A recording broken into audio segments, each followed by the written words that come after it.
यदा यदा हि धर्मस्य ग्लानिर्भवति भारत अभ्युत्थानमधर्मस्य तदात्मानं सृजाम्यहम् परित्राणाय साधूनां विनाशाय च दुष्कृतां धर्म संस्थापनार्थाय संभवामि युगे युगे।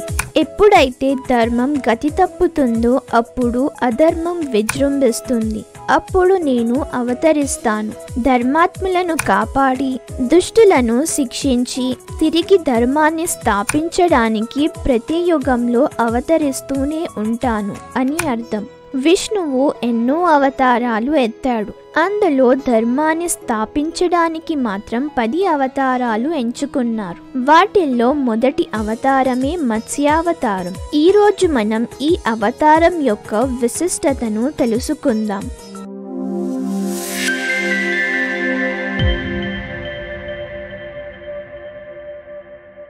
ఉగాది అంటే అందరికీ గుర్తుకు వచ్చేది తెలుగువారి పండుగ.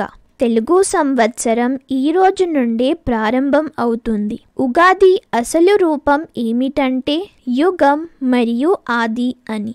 అదే ఉగాదిగా మారింది. చైత్ర శుద్ధ పాడ్యమి నాడు వచ్చే ఈ పర్వదినానికి ఎంతో ప్రాముఖ్యత ఉంది. మరి ఈ ఉగాది పండుగకు మరియు శ్రీ మహావిష్ణువు యొక్క మత్స్యావతారానికి సంబంధం ఏమిటో తెలుసుకుందాం. బ్రహ్మ ప్రతి ఉదయం సృష్టి నిర్మాణం మొదలుపెట్టి ఆ రోజు పూర్తయ్యేసరికి సృష్టించే కార్యం ముగించుకొని యోగ నిద్రలోకి వెళ్తాడు. అప్పుడు ప్రళయం వచ్చి సృష్టి అంతమైపోతుంది. తిరిగి అదే సృష్టిని మర్నాడు మళ్ళీ సృష్టించడం మొదలు పెడతాడు. ఇలా బ్రహ్మ జీవితంలో జరిగే ఒక్క రోజును కల్పం అని అంటారు. అదే కల్పాన్ని మనిషి జీవితంలో గడిచే సమయంతో పోలిస్తే అది 4.32 బిలియన్ల సంవత్సరాలు అవుతుంది. అయితే బ్రహ్మ విశ్వాన్ని సృష్టించడం అనే తన పని పూర్తి చేసి యోగ నిద్రలోకి జారుకున్నాడు. సరిగ్గా అదే సమయంలో సోమకాసురుడు అనే రాక్షసుడి కన్ను బ్రహ్మ చేతిలో ఉన్న 4 వేదాలపై పడింది. ఋగ్వేద, సామవేద, యజుర్వేద మరియు అథర్వణ వేదాలు. ఈ 4 వేదాలు సృష్టికి మూలం. అంతేకాకుండా మనిషి ఎలా జీవించాలో తెలియపరుస్తూ వారిని సత్వగుణ సంపన్నులుగా మారుస్తాయి. మానవులు ఇలా పురోగతి చెందడం సోమకాసురుడికి నచ్చలేదు. అందుకే ఆ జ్ఞానాన్ని దూరం చేయాలనే ఉద్దేశంతో ప్రళయకాలంలో వేదాలను బ్రహ్మ నుంచి దూరం చేస్తే సృష్టి కూడా ఆగిపోయి లోకాలన్నింటినీ శాసించే అధికారం దక్కుతుందని భావించాడు. అది నైమిత్తిక అనే మహాప్రళయం సంభవిస్తున్న సమయం. దానివల్ల కాస్మిక్ నీళ్లు అంతా ఏకమైపోయి విశ్వమంతా నీటిమయం అయిపోతుంది. కాబట్టి సోమకాసురుడు ఎవరి కంట పడకుండా నీటి అడుగు భాగానికి వెళ్లి దాక్కున్నాడు. ఇక్కడ వేదాలను దొంగలించడం అంటే ధర్మాన్ని పాడదోసి అధర్మాన్ని స్థాపించడం. ముందు చెప్పిన భగవద్గీత శ్లోకాలు ఇదే పరిస్థితిని సూచిస్తాయి. అయితే వేదాలను తిరిగి వాటి స్థానాల్లో చేర్చాలి కాబట్టి శ్రీ మహావిష్ణువు తన బాధ్యతగా మత్స్యావతారాన్ని ఎంచుకున్నాడు.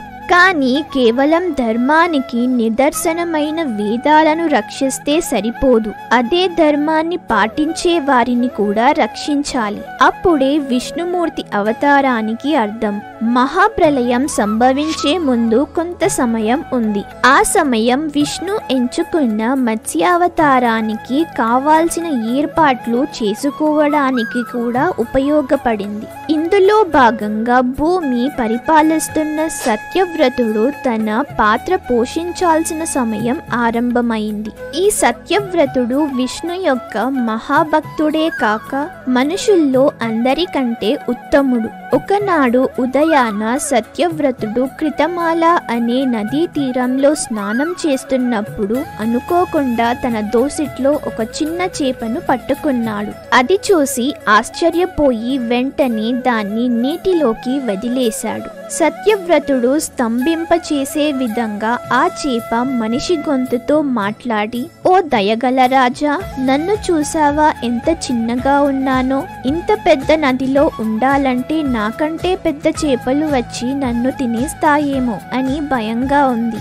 నా పట్ల కరుణ చూపించి నన్ను ఈ నది నుంచి తీసి కాపాడుతారా అని ప్రాధేయపడింది. ఆ చేప మాట్లాడిన తీరుకు సత్యవ్రతుడి మనసు కరిగిపోయింది.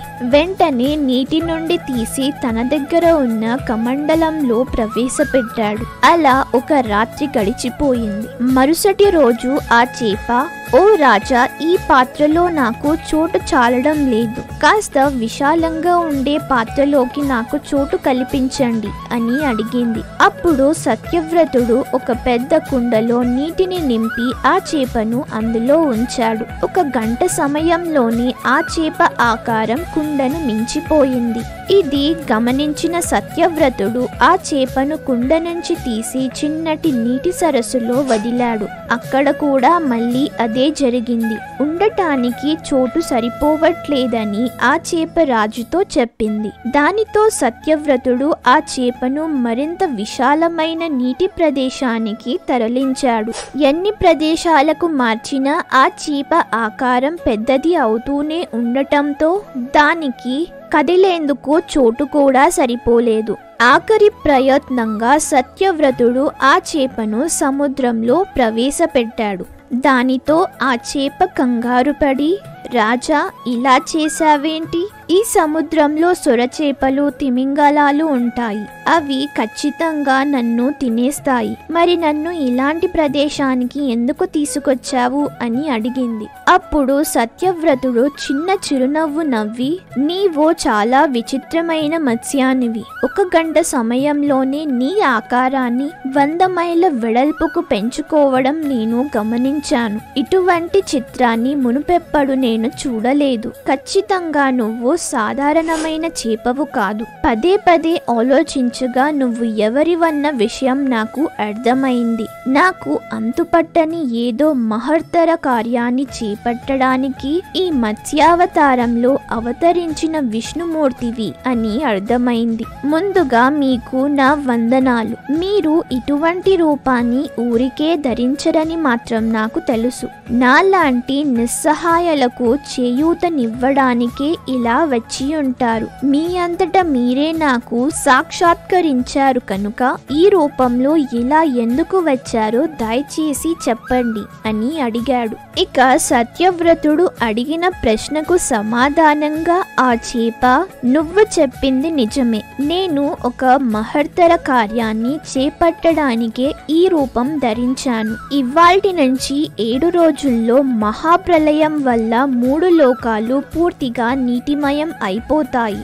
సరిగ్గా భూలోకం ఆ ప్రళయంలో మునిగిపోయేటప్పుడు ఒక నావ తేలుతూ నీ దగ్గరకు వస్తుంది. ఆ నావ కోసం ఎదురు చూస్తూ ఉండు. అది నిన్ను చేరుకున్న వెంటనే అన్ని ఔషధాల మొక్కలతో ఆ నావలోకి ప్రవేశించు. అంతేకాకుండా 7 ఋషులను నీకు తోడుగా తీసుకురా. నువ్వు వెళ్ళబోయే ప్రదేశంలో నీ చుట్టుపక్కల అంతా చిమ్మ చీకటితో నిండి ఉంటుంది. ఆ సమయంలో ఋషుల నుండి వచ్చే తేజస్సు నీకు మార్గదర్శకం చేస్తుంది. ఒక విషయంలో నిన్ను అప్రమత్తం చేస్తున్నాను సత్యవ్రత. నీ దారిలో సముద్రపు అలలు ఆవేశంగా పొంగుతుంటాయి. కానీ భయపడకు. నేను అక్కడే నీటిలో నీ కోసం వేచి ఉంటాను. నన్ను చూసిన వెంటనే వాసుకి అనే సర్పాన్ని తాడుగా చేసుకొని నా కొమ్ముకు కట్టు.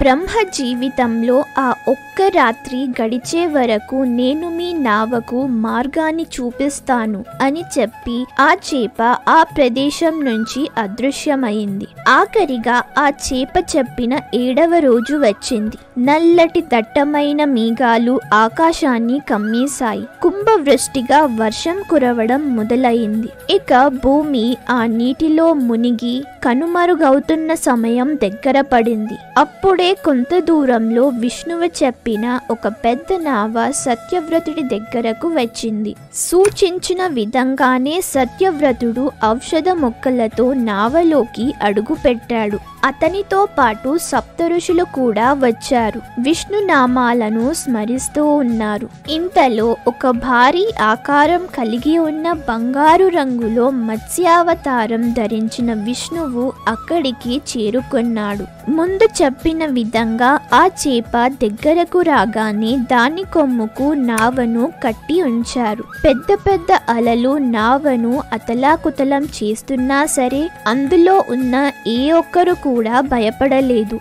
మత్స్య రూపంలో ఉన్న నారాయణుడు ఆ నావను తన రెక్కల కింద ఉంచి కాపాడుకుంటూ వచ్చాడు. సత్యవ్రతుడి భక్తి శ్రద్ధలను గమనించిన విష్ణువు తన బాధ్యతగా భావించి అతనికి బ్రహ్మ విద్యను ఉపదేశించాడు.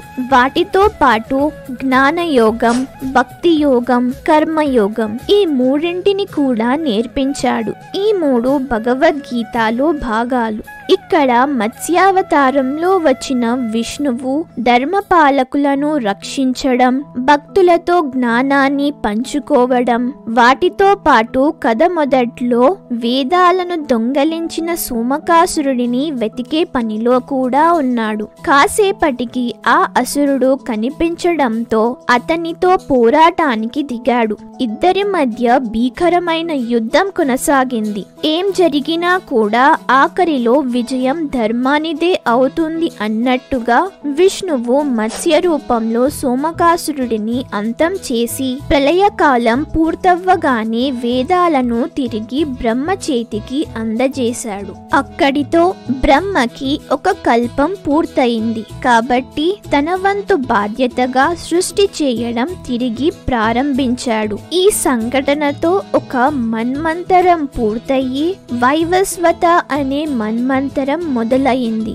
ఈ కాలంలో సత్యవ్రతుడు సూర్యుడి కుమారుడిగా పుట్టి శ్రద్ధదేవుడనే పేరుతో పిలువబడ్డాడు. అంతేకాదు ఆ మన్వంతరానికి మొదటి మానవుడైన మను అనే పేరుతో ప్రసిద్ధి చెందాడు. సరిగ్గా ఈ సంఘటన జరిగిన తరువాత బ్రహ్మ తిరిగి సృష్టి ప్రారంభించాడు కనుక అది యుగానికి మొదలు కావడంతో ఆ రోజు ఉగాది అయింది. అంతేకాకుండా ఇది చైత్ర శుద్ధ పాడ్యమి రోజు జరిగింది అని ప్రజలు నమ్ముతున్నారు. ఆనాటి నుండి ప్రతి సంవత్సరం చైత్ర శుద్ధ పాడ్యమి నాడు ఉగాది పండుగను జరుపుకుంటాం. ఉగాది పండుగను మనమే కాకుండా మహారాష్ట్ర, పంజాబ్, అస్సాం మరియు కేరళ రాష్ట్రాలలో కూడా జరుపుకుంటుంటారు. మనం చంద్రమానాన్ని అనుసరించి ఈ పండుగ చేసుకుంటాము. మిగిలిన రాష్ట్రాల్లో సౌరమానాన్ని అనుసరిస్తారు. పంజాబ్లో వైశాఖి అని, మహారాష్ట్రలో గుడిపాడ్వా అని, అస్సాంలో బిహు అని మరియు కేరళలో కొల్ల వర్షం అని పిలుస్తారు.